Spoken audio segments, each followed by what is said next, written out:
जब आप हाउसवाइफ होते हो ना, तो आप कितना भी घर के लिए कर लो, कुछ भी कर लो, आपके काम की कभी कोई वैल्यू नहीं होती। पूरी ज़िंदगी दे दो इन लोगों के लिए, कोई वैल्यू नहीं होती। और उन लोगों को ऐसा लगता है कि जैसे मैं खाना खिलाता हूँ, कपड़े लेके आता हूँ, तो बहुत बड़ा एहसान करता हूँ। मतलब अगर वो मुझे को खाना नहीं देंगे तो मैं भूखी मर जाऊँगी। लेकिन उनको ये कभी नहीं दिखाई देता है कि जो वो लेके आते हैं उसे घर का पूरा देख रेख हर काम करना, उसकी कभी वैल्यू नहीं होती है। लेडीज़ों को ऐसा बना के रखा गया है ना। अब तो चलो बहुत अच्छी बात है, ज़माना चेंज हो गया, लड़कियों को ये सिखाया जा रहा है कि भाई तुम अपने ऊपर ध्यान दो।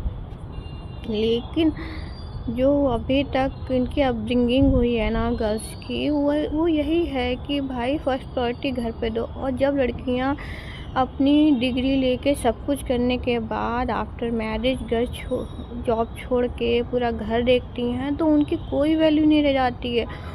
मुझे तो ऐसा लगता है ना कि उससे बेटर है बिना पढ़े लिखे घर का काम करो। एटलीस्ट ये तो लगेगा कि हाँ, मैंने कोई डिग्री नहीं ली, मैंने कोई पढ़ाई नहीं करी, ठीक है, बाकी जैसे लोगों की तरह मैं भी कर रही हूँ, क्योंकि उसकी वैल्यू ही नहीं होती। और इन लड़कों को क्या बोले, इनको चाहिए तो बहुत पढ़ी लिखी लड़की, डिग्री वाली, प्रोफेशनल, ये वो दुनिया भर की, लेकिन उसको बनाना ऐसा है कि उसको कुछ समझ में नहीं आता हो, ना उसको कुछ दिखाई देता हो, ना उसको कुछ सुनाई देता हो। वो बोले आम को इमली, तो हाँ बोल दो, हाँ ठीक है इमली।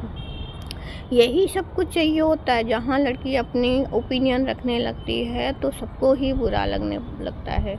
तो अब तो मुझे ऐसा ही लगता है ना कि भाई अपनी लड़कियों को सिखाओ कि फर्स्ट प्रायोरिटी में वो अपने आप को रखें, अपनी जॉब को रखें, उसके बाद सेकंड प्रायोरिटी में फैमिली। क्योंकि फैमिली के लिए कुछ भी कर दो कोई वैल्यू नहीं होती है। एक एज के बाद उनको बस यही लगता है मैंने अपनी पूरी ज़िंदगी निकाल दी, लेकिन बदले में अपने को कुछ नहीं मिलता। रिकॉग्नाइज ये भी नहीं होता है, कोई वैल्यू भी नहीं करता। सभी ऐसे बोलते हैं। थोड़ी गलती हो जाएगी, थोड़ा अपना ओपिनियन रख देंगे तो कहेंगे अच्छा मैं कमाता हूँ, मैं डिसाइड करूँगा। उनका घर में भी इंटरफेयर रहता है। ऐसा नहीं है केवल उनका कमाने तक ही रहता है, घर में, किचन में, हर चीज़ में उनका इंटरफेयर रहता है कि कुछ चीज़, किचन का सामान कैसे यूज़ होगा, बर्तन कैसे यूज़ होंगे, एटलीस्ट उसको तो छोड़ दो। लेकिन ना, उसमें भी उनका इंटरफेयर रहता है। घर की वाइफ को ऐसा बना दिया जाता है कि ना तुम्हारे पास दिमाग है, ना तुम सोच सकती हो। दिमाग खराब हो जाता है ऐसे में। क्या किया जाए, क्या ना किया जाए, ऑप्शन भी ख़त्म हो चुके होते हैं उस समय जॉब छोड़ने के बाद। कोई